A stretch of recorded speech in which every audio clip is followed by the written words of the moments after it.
கர்த்தருக்குள் பிரியமான தேவதாசர்களுக்கும் அநேக தேவனுடைய பிள்ளைகளுக்காகவும் குழுவின் சார்பாக முதலாவது உங்களுக்கு அனைவருக்கும் அன்பின் வாழ்த்துக்கள். இந்த காலை நேரத்தில் நாம் வெளிப்படுத்தல் 20ஆம் அதிகாரம் 1 ஒரு 3 வரைக்குமான சில முன்னுரை காரியங்களை பார்த்திருக்கிறோம். அதை கடந்த நாட்களிலே முந்தின வாரத்தில் என்ன பார்த்தோம் என்றால், வெளிப்படுத்தல் 20ஆம் அதிகாரம் 2ஆம் வசனத்திலே பிசாஸ் என்றும் சாத்தான் என்றும் சொல்லப்பட்ட பழைய பாம்பாகிய வலு சர்ப்பத்தை அவன் பிடித்து அதை 1000 வருடம் அளவும் கட்டி வைத்து அந்த 1000 வருஷம் நிறைவேறும் வரைக்கும் அதை ஜனங்களை மோசம் போக்காதபடி அதை பாதாளத்திலே தள்ளியடைத்து அதில் முத்திரை போட்டான். இதை குறித்த தவறான உணர்ந்து கொள்ளுதல் என்ன? இங்கே சாத்தான் கட்டப்படுவதை குறித்து 1000 வருட அரசாட்சி கொள்கைக்காரர்கள் மிக தவறாக புரிந்திருக்கிறார்கள். என்ன புரிந்திருக்கிறார்கள்? சொல்லர்த்த ரீதியாக சாத்தான் 1000 வருட காலத்திற்கு முழுமையாக முடக்கி வைக்கப்படுவான் என அவர்கள் இதற்கு பொருள் தருகிறார்கள். அதாவது எந்த செயலும் செய்யாமல் அவன் முடக்கப்படுவான் என்பதை புரிந்திருக்கிறார்கள். அதற்கு ஆப்போசிட்டாக அப்படி அல்ல என்பதற்கான முன்னுரை குறித்து நாம் சில வசன ஆதாரங்களை நாம் முன்னுரையிலே கொடுத்தோம். அப்போ அந்த கட்டப்படுதல் என்பது சொல்லர்த்த ரீதியாக இருக்கவில்லை, அவன் செயல்பட்டு கொண்டுதான் இருக்கிறான். அதற்கான சில உதாரணங்களை நாம் முன்னுரையிலே சொன்னோம். வசன ரீதியாக படிக்கும் போது இன்னும் கூடுதலாக அதை நாம் படிப்போம்.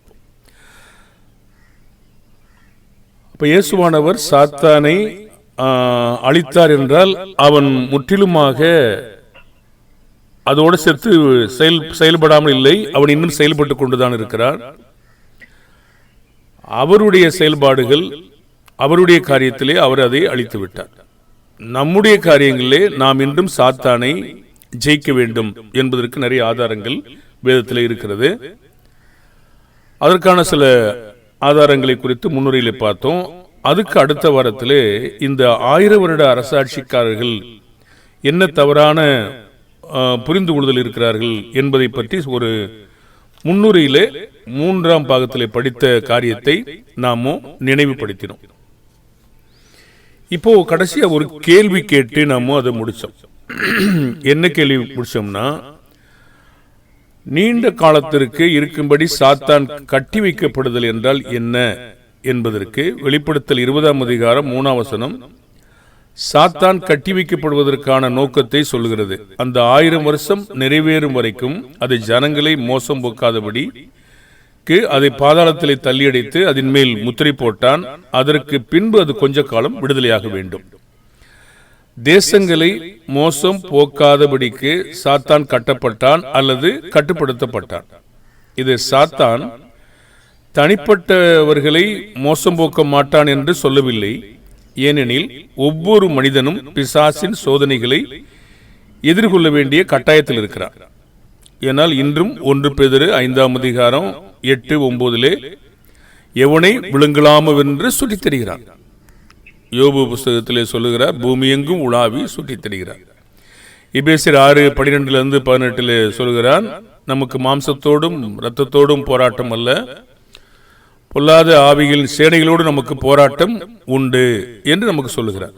இது நம்ம இப்போ முன்னுரை தான் படிக்கிறோம். வசன ஆய்வுல நம்ம விரிவா நிறுத்தி நம்ம படிக்க போறோம். அப்படியானால் மொத்தத்திற்கு தேசங்களை மோசம் போக்காதபடி கட்டுப்படுத்தப்பட்டான். அவன் இந்த காவலிருந்து விடுதலை ஆனவுடன் பூமியின் 4 திசையிலும் உள்ள ஜாதிகளை மோசம் போக்கினான். வெளிப்படுத்தல் 20ஆம் அதிகாரம் 7-9 வரைக்கும் அதை வாசிக்கிறோம். இப்ப 20ஆம் அதிகாரம் 4ஆம் வசனத்திலே யோவான் சிங்காசனங்களையும் அவைகளில் உட்கார்ந்திருந்தவர்களையும் அவர்களுக்கு கொடுக்கப்பட்ட நியாய தீர்ப்பையும் கண்டான். இந்த சிங்காசனங்களின் மீது உட்கார்ந்திருந்தவர்கள் யார்? யோவான் இயேசுவை பற்றின சாட்சி நிமித்தம், தேவனுடைய வசனத்து நிமித்தம் சிரச்சேதம் பண்ணப்பட்டவர்களுடைய ஆத்துமாக்கள். அது ஆத்துமாக்களையும் மிருகத்தையாவது அதன் சொரூபத்தையாவது வணங்காமலும் தங்கள் நெற்றியிலும் தங்கள் கையிலும் அதன் முத்திரையை தரித்துக் கொள்ளாமலும் இருந்தவர்களையும் கண்டேன் என்று சொல்றார். இது வெளிப்படுத்தல் 20 வாசிக்கிறோம். இந்த மிருகத்தையும் அதன் சொரூபத்தையும் அதன் முத்திரையும் நாம முதலில் எங்கே படிச்சோம்னா வெளிப்படுத்தல் 13ஆம் அதிகாரத்திலே நம்ம வாசித்தோம். இந்த மிருகத்தையும் சொரூபத்தையும் வணங்கியவர்களும் அதன் முத்திரையை தங்கள் நெற்றிகளிலும் கைகளிலும் தரித்துக் கொண்டவர்களும் தங்கள் நித்தியத்தை எங்கே கழிப்பாங்கன்னா நரகத்திலே கழிப்பார் என்று வெளிப்படுத்தல் 14ஆம் அதிகாரம் 9-11 வசன பகுதியிலிருந்து நாம படிச்சிருக்கிறோம். அவர்கள் அனைவரும் கொடிய புண்களை பெற்று தீர்க்கதரிசிகளும் கந்தகம் எரிகிற அக்னி கடலில் தள்ளப்பட்டார்கள் என்று நாம அதை படிச்சிருக்கோம். இதற்கு மாறாக 15ஆம் அதிகாரம் 2-4 வசன பகுதியானது மிருகத்தின் மீது அதன் சொரூபத்தின் மீது அதன் முத்திரையின் மீதும் நாமத்தின் லக்கத்தின் மீதும் ஜெயங்கொண்டவர்கள் தேவ சுரமண்டலங்களை பிடித்துக் கொண்டு அந்த கண்ணாடி கடல் அருகே நிற்கிறதை இது விவரிக்கிறது. இந்த புஸ்தகம் முழுவதும் நாம் மகிழ்ச்சியாக படிக்கிறது என்னன்னு கேட்டீங்கன்னா ஜெயங்கொள்ளுதலின் செய்தியை தான் நம்ம பார்த்தோம். வெளிப்படுத்தல் 2ஆம் 3ஆம் அதிகாரங்களில் ஜெயங்கொள்ளுகிற அனைவருக்கும் மகத்தான நித்தியமான ஆசீர்வாதங்கள் வாக்களிக்கப்பட்டிருக்கிறது. இது வெளிப்படுத்தல் 2ஆம் அதிகாரம் 7ஆம் வசனம் 11ஆம் வசனம் 17ஆம் வசனம் 26ஆம் வசனம் 3ஆம் அதிகாரம் 5ஆம் வசனம் 12 வசனம் 21ஆம் வசனத்தில் பிசாசை மேற்கொண்டார். வெளிப்படுத்தல் 3ஆம் அதிகாரம் 21ஆம் வசனத்தில் அப்படியே தன்னுடைய விரோதிகள் யாவர் மீதும் ஜெயம் கொள்வார். இந்த வசனங்களை ஏன் நம்ம இப்போ வாசிக்கலைன்னா நம்ம முன்னுரையாதான் படிக்கிறோம். நீங்கள் இந்த ரெக்கார்டிங்கில் பதிவில் இருக்கும், எப்பாவது கேட்டீங்க அப்படின்னா அந்த நோட்ஸ் உங்களுக்கு அது கிடைக்கும். வெளிப்படுத்தல் 17ஆம் அதிகாரம் 14ஆம் வசனத்தில் கிறிஸ்தவர்கள் ஆட்டுக்குட்டியானவரின் இரத்தத்தினாலும் சாட்சியின் வசனத்தினாலும் தங்கள் ஜீவனையும் பொருட்படுத்தாமல் பிசாசை மேற்கொள்கிறார்கள். இது வெளிப்படுத்தல் 12ஆம் அதிகாரம் 11ஆம் வசனம். இவர்கள் தான் மிருகத்தையும் அதன் சொரூபத்தையும் அதன் முத்திரையும் அதன் நாமத்தின் லக்கத்தையும் மேற்கொண்டவர்கள். 15ஆம் அதிகாரம் 2ஆம் வசனம். அது இவங்க ஜெயம் கொண்டவர்கள். இதே கிறிஸ்தவர்கள் தான் வெளிப்படுத்தல் 20ஆம் அதிகாரம் 4ஆம் வசனத்திலேயே நாம் பார்க்கிறோம். அதுக்காக இந்த காரியத்தை நம்ம காட்டிட்டு வந்தோம். அவர்கள் சிரச்சேதம் பண்ணப்பட்டவர்களாக இருந்தும் சிங்காசனங்களின் மீது வெற்றி பெற்றவர்களாக, அதாவது பாவத்தின் மேல் ஜெயித்தவர்களாக உட்கார்ந்திருக்கிறார்கள். நம்ம இந்த உலகத்தில் வாழும் பொழுதும் பாவத்தின் மேல் ஜெயிக்கலைன்னா எந்த பிரயோஜனமும் நமக்கு கிடைக்காது. இயேசு நமக்கு உலகத்தை ஜெயித்திருக்கிறார், பாவத்தின் மேலே வெற்றி பெற்றிருக்கிறார், சாத்தானை ஜெயித்திருக்கிறார். நாமளும் அதை ஜெயித்தா மட்டும்தான் இந்த மாதிரி ஆசீர்வாதம் நமக்கு கிடைக்கும். இந்த மகத்தான இந்த வெளிப்படுத்தின புஸ்தகத்தில் துன்புறுத்தப்படும் கிறிஸ்தவர்களுக்கான மிகவும் உற்சாகமூட்டும் ஊக்கமளிக்கக்கூடிய செய்தி திரும்ப திரும்ப சொல்லப்படுகிறது. வெளிப்படுத்தல் 21:7 இந்த செய்தி இவ்வகையில் தொகுத்து தருகிறது. எப்படி என்றால், ஜெயம் கொள்ளுகிறவன் எல்லாவற்றையும் சுதந்திரித்துக் கொள்வான், நான் அவன் தேவனாயிருப்பேன், அவன் என் குமாரனாயிருப்பான். 21ஆம் அதிகாரம் 7ஆம் வசனத்தில் இருக்கிறது. இப்ப வெளிப்படுத்தல் 20 சிரச்சேதம் பண்ணப்பட்ட இந்த கிறிஸ்துவின் சாட்சிக்காக மரித்தவர்கள் உயிர்த்து கிறிஸ்துவுடனே 1000 வருஷம் அரசாண்டார்கள் என்று சொல்கிறது. இந்த வசனம் கிறிஸ்துவின் ஆளுகைக்கு எல்லை குறிக்கப்படாமல் இந்த குறிப்பிட்ட கிறிஸ்துவின் சாட்சிக்காக இரத்த சிந்தப்பட்ட செய்த கால அளவு விவரிக்கப்படுகிறது என்று கவனிக்கத்தக்கது. அது அவங்க என்ன புரிஞ்சுக்கிறாங்கன்னா, 1000 என்பது ஒரு சொல்லர்த்தம் என்று புரிஞ்சுக்கிறாங்க. இதுக்கு தான் நம்ம ஒரு பாகத்தை முன்னுரையிலே முன்னாடியே படிச்சிருக்கிறோம். அதை இன்னும் விவரிப்போம். இதெல்லாம் உண்மையா இல்லையா என்பதை திரும்ப திரும்ப நம்ம ரீமைண்ட் பண்ணிக்கிட்டு தான் இருக்க போறோம். ஏன்னா அதுல தெளிவான காட்சி நமக்கு தேவைப்படும். அப்ப இது 1000 வருட அரசாட்சி கொள்கைக்காரங்க சொல்லர்த்த ரீதியிலான 1000 வருஷத்திற்கு கிறிஸ்து பூமியில அரசாழ்வார் என்று சொல்றாங்க. அவங்க என்ன புரிஞ்சுக்கிற மாட்டாங்கன்னா, கிறிஸ்து இப்ப அரசாள்றாரு புரிஞ்சுக்கிற மாட்டாங்க. ஏன்னா அவங்களுக்கு தேவை எல்லாமே இந்த பூமிக்குரிய சரீரத்தில் பூமிக்குரிய ஆட்சி நடக்கும் என்று தான் அவங்க புரிஞ்சுக்கிறாங்க. ஆனால் வேதம் அதற்கு எப்படி எதிராக பேசுதுங்கிறது அவங்க புரிஞ்சுக்கிறது இல்லை. இப்போ கிறிஸ்துவின் ஆளுகையை பற்றி என்ன சொல்றாருன்னா, அவங்க ஒரு 1000 வருடம் ஒரு எல்லை வைக்கிறாங்க. ஆனால் கிறிஸ்துவனுடைய ஆளுகையானது 1000 வருடமா இல்லை கண்டினியூவா தொடர்ந்து இருக்குமா அப்படின்னு பார்த்தீங்கன்னா அவங்களுக்கு அது ஆச்சரியத்தை கொடுக்காது. ஏன்னா அவங்க ஒரு எல்லை வச்சுக்கிட்டே இருக்காங்க. அதுக்கு எப்படி சொல்றாருன்னா, காபிரியல் தூதன் மரியாளியிடம் சொல்றாரு, அவர் பெரியவராக இருப்பார், உன்னதமானவருடைய குமாரன் எண்ணப்படுவார், கர்த்தராகிய தேவன் அவருடைய பிதாவாகிய தாவீதின் சிங்காசனத்தை அவர் கொடுப்பார், அவர் யாக்கோபின் குடும்பத்தாரை என்றென்றும் அரசாளுவார், அவருடைய ராஜ்யத்திற்கு முடிவீராது என்று சொல்றார். லூக்கா 12:1, 32, 33.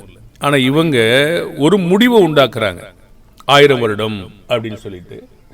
ஆனா அந்த ராஜ்யத்திற்கு முடிவிராது, என்றென்றும் என்றும் அரசாழ்வார் சொல்றார். மேலும் வெளிப்படுத்தல் 11ஆம் அதிகாரம் 15ஆம் வசனத்துல கிறிஸ்து சதா காலங்களிலும் ராஜ்யபாரம் பண்ணுவார் என்றும் சொல்லுகிறது. அப்ப கிறிஸ்து இப்பொழுது தாவீதின் சிங்காசனத்திலிருந்து சபையாகிய தம்முடைய ராஜ்யத்தின் மேல ஆளுகை செய்கிறாரா என்று கேட்டால் ஆம், செய்து கொண்டிருக்கிறார். இந்த ஆளுகை பூமியின் கால அளவையும் கடந்ததா இருக்கிறது. பூமியில் 1000 வருடம் மட்டும் இல்ல, 1000ஐயும் கடந்து கடந்து கடந்து கடந்து போயிட்டு இருக்கோம். மத்திய 18ஆம் அதிகாரம் 18 29, யோவான் 18 36 37 வரைக்கும். இதாவது அந்த ஆளுகை எவ்வளவு தூரத்துக்கு இருக்குன்னு சொல்றாரு பாருங்க. அப்போஸ்தலர் 2 29 36 இப்படி தொடர்ந்து சில வசனங்கள் இருக்கிறது. கிறிஸ்துவின் ஆளுகை கல்லறையையும் இந்த உலகத்தையும் கடந்ததா இருக்கிறது, நித்திய காலமாக நிலைத்திருக்கும். தானியேல் 2 44 45 இருக்கு இல்லையா, இது நித்தியமானது. ஆகவே இந்த கிறிஸ்துவுக்காக மரித்த இரத்த சாட்சிகள் கிறிஸ்துவுடனே கூட ஆளுகை செய்யும் காலம் கிறிஸ்துவின் ஒட்டுமொத்த ஆளுகையிலே ஒரு பகுதியாக இருக்கும். தேவனுடைய வசனத்தின் நிமித்தம் சிரச்சேதம் பண்ணப்பட்டு மிருகத்தையும் அதன் சொரூபத்தையும் அதன் நாமத்தையும் மேற்கொண்ட இவர்கள் கல்லறை செத்து போயிட்டாங்க இல்லையா, மரித்து அவங்க உயிர்த்து கல்லறையின் மறுபக்கத்துல கிறிஸ்துவுடனே ஆளுகை செய்யறாங்க என விவரிக்கப்பட்டிருக்கிறதை நம்ம கவனிக்கணும் கண்டிப்பா. அப்ப கிறிஸ்துவுடனே ஆளுகை செய்யும் இவர்கள் மரித்து போவார்கள், பூமியில உயிருடன் வாழ்பவர்கள் அல்ல. மரித்து போன நீதிமான்கள் உலகத்தின் முடிவிலான உயிர்த்தெழுதல் வரைக்கும் காத்திருக்கும் இடமாகிய பரதேசிலையும் வாழ்ந்து கொண்டிருப்பார்கள். லூக்கா நம்ம 16ஆம் அதிகாரத்தில் அதை நம்ம வாசிக்கிறோம். அவள் சிங்காசனம் பரதேசில் இருக்க வேண்டுமே ஒழிய கண்டிப்பாக பூமியில இராது. இயேசுவானவர் பரலோகில் இப்பொழுது ஆளுகை செய்கிறார். அப்போஸ்தலர் 2ஆம் அதிகாரம் 29 37 வரைக்கும். கிறிஸ்து இந்த பூமியிலே இனி ஒருபோதும் கால் வைக்க போவதில்லை. 1 தெசலோனிக்கேயர் 4ஆம் அதிகாரம் 14 17. ஆகையால் வெளிப்படுத்தல் 20ஆம் அதிகாரத்திலோ அல்லது வேதாகமத்தின் எந்த பகுதியிலோ கிறிஸ்துவின் பூமிக்குரிய ஆளுகை பற்றி எதுவும் பேசப்படவில்லை. கண்டிப்பாக தெரிந்து கொள்ள வேண்டும். இந்த விபரீதமான கொள்கை மனிதருடைய கற்பனைகளையும் ஞானத்தையும் சேர்ந்ததே ஒழிய வேறொன்றுமே இல்லை. உலகத்தின் முடிவுக்கு முன்பாக நடக்கும் அந்த 1000 வருட அரசாட்சி பற்றி ஒரு நியாயமான கேள்வி. சாத்தான் கட்டப்பட்டிருக்கும் 1000 வருட காலமும் இந்த கிறிஸ்துவின் சாட்சிக்காக இரத்த சாட்சியாக மரித்தவர்கள் கிறிஸ்துவுடனே ஆளுகை செய்யும் 1000 வருட காலமும் ஒரே சமயத்தில் நடக்கிறதாக உள்ளது. வெளிப்படுத்தல் 1 20 1 4 வரைக்கும் நம்ம வாசிக்கிறோம். ஆகையால் இந்த வசனங்கள் இயேசு கிறிஸ்துவின் ஆளுகையின் ஒட்டுமொத்த காலத்தை குறிக்காமல் கிறிஸ்துவின் ஆளுகையின் ஒரு குறிப்பிட்ட காலத்தை பற்றியே பேசுகிறது. அப்போ இங்கே கேள்வி என்னவெனில், வசன பகுதி 20ஆம் அதிகாரம் 1-6 எந்த 1000 வருட காலத்தை இது குறித்து பேசுகிறது என்பது முதலாவது இந்த உலகத்தின் முடிவுக்கு முன்பாக சாத்தான் 1000 வருடம் கட்டுப்படுத்தப்படுதலும் கிறிஸ்துவுக்காக இரத்த சாட்சியாக கிறிஸ்துவுடனே 1000 வருடம் ஆளுகை செய்வதும் இந்த பூமியிலே நடக்கிறது என்று நமக்கு அவங்க புரிஞ்சுக்கிறாங்க. இது கிறிஸ்துவின் 2ஆம் வருகைக்கு முன்பாக கண்டிப்பாக நடக்கக்கூடியது. என்ன நடக்கக்கூடியது? 1 1000 வருட அரசாட்சியின் முடிவிலே ஜாதிகளை மோசம் போக்கும்படி சாத்தான் விடுதலையாக்கப்பட்டிருக்கிறார். வெளிப்படுத்தல் 20ஆம் அதிகாரம் 3 7 8. அப்ப கிறிஸ்து மீண்டும் வந்ததற்கு பிறகு விடுதலையாக்கப்படாமல் நியாயந்திருக்கப்பட்டு நித்திய காலத்திற்கு அக்கினி கடலில் தள்ளப்படுவார். அது 20ஆம் அதிகாரம் 7-10 வரைக்கும். ஆகவே சாத்தான் உலகத்தின் முடிவுக்கு முன்பாக விடுதலையாக்கப்பட்டிருக்கிறான். இரண்டாவது, இந்த 1000 வருட காலத்தின் போது தன்னுடைய இரத்த சாட்சிகளான சீடர்களோடு கிறிஸ்து ஆளுகை செய்து கொண்டிருக்கிறார். 20ஆம் அதிகாரம் 4ஆம் வசனத்தின்படி அந்த சீசர்களோடு கிறிஸ்து இருக்கிறார். அந்த 1000 வருட காலம் வரை கிறிஸ்து பூமிக்கு திரும்பி வரவில்லை. அந்த 1000 வருடம் முடியும் அளவும் மரணமடைந்த மற்றவர்கள் உயிரடையவில்லை. இது 20ஆம் அதிகாரம் 5ஆம் வசனம். கிறிஸ்து வரும்போது உயிர்த்தெழுதல் நடக்கும். அதற்கு முன்பாக இது இருக்கும் என்று இந்த வசனம் சொல்லுகிறது. மத்தேயு 25ஆம் அதிகாரம் 31 33. ஆக இந்த 1000 வருட காலத்திற்கு பிறகே உயிர்த்தெழுதல் நடக்கும். இதன் பொருள், இந்த 1000 வருட காலத்திற்கு பிறகே உயிர்த்தெழுதல் நடக்கும் என்றால் அந்த 1000 வருட ஆளுகை உலகத்தின் முடிவுக்கு முன்பாக நடக்கும். ஆகையால் இந்த 1000 வருட அரசாட்சியை பற்றி ஒரு நியாயமான கேள்வி என்ன என்பதை நாம் இன்னும் தொடர்ந்து படிக்கணும். அப்ப ஆரம்பிக்கப்பட்ட நாளிலிருந்து உலகத்தின் முடிவு வரையிலான காலத்தின் எந்த காலகட்டத்தில் இந்த 1000 வருட காலம் இருக்கும் என்பது, இதை மீண்டும் நம்ம முன்னுரையில் படிப்போம். படிச்சுட்டு வசன ரீதியாக இது என்ன என்பதை நீங்க படிக்கும் போது தான் அது விளங்கும். இதுல கொஞ்சம் நீங்க குழம்பாம இருப்பீங்கன்னா, இப்போ உங்களுக்கு அவ்வளவு புரிந்திருக்குமா என்றால் அது கடினமாகத்தான் இருக்கும். வசன ரீதியாக படிக்கும்போது ஒன்று ஒன்றாக நான் பிரித்து விவரித்து இதை சொல்லிட்டு வருவோம். அப்போ இதை குறித்து நம்ம தெளிவான ஒரு புரிந்து கொள்ளுதல் பெற தேவன் நமக்கு உதவி செய்யட்டும். ஆக இதை நம்ம வருங்காலத்தில் விவரமாக படிக்கிறதுக்கு இருக்கிறோம். இன்னும் இந்த முன்னுரை முடியல, நம்ம 4ஆம் வசனத்துக்கு வரைக்கும் தான் வந்திருக்கிறோம். அடுத்த முன்னுரையை அடுத்த நாட்களில் நம்ம படிப்போம். பிதாவாகிய தேவன் நமக்கு உணர்ந்து கொள்வதை தரட்டும். குறிப்பு விவரம் என்னன்னு கேட்டீங்கன்னா, பூமியில இந்த 1000 வருடம் அவங்க ஆளுகை செய்வாங்கன்னு அவங்க சொல்றாங்க. கருத்து நடிகனா, பூமியில இயேசு ஆளுகை செய்ய மாட்டார் என்பதா கருத்து. இப்பொழுது ஆளுகை செய்து கொண்டிருக்கிறார். அப்படியான இது எப்படி நம்ம அது விவரமா புரிஞ்சுக்கிறது, இதை பற்றி தான் நம்ம படிக்கணும். அதை பற்றி நம்ம வருங்காலத்தில் படிப்போம். முன்னுரை படித்து முடித்த பிற்பாடு வசன ஆய்வு செய்யும் போது நாம விவரமாக படிப்போம். பிதாவாகிய தேவன் நமக்கு உணர்ந்து கொள்ளுதலை தருவாராக. நன்றி சகோதரர்களே.